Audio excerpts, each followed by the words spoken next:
Jõulude ajal leidub ka meie seas Grinche. Uurisime, mis inimestele jõulude juures ei meeldi. Hello, my name is Mihkel Damm, and with Christmas right around the corner, we are going to ask the most Christmassy question of them all. What do you hate about Christmas? Let's go and find out.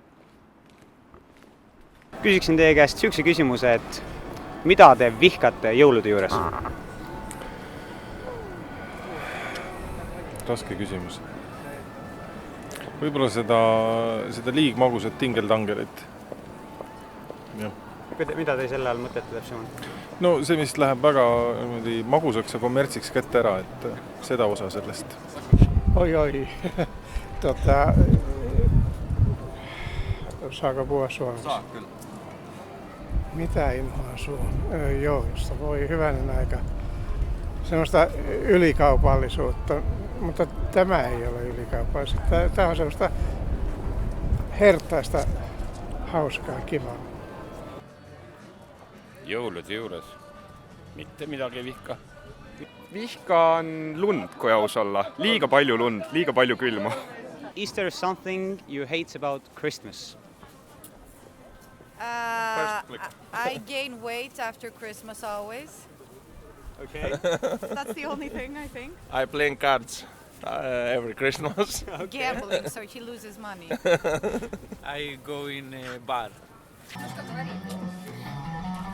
Все нравится. Что нравится?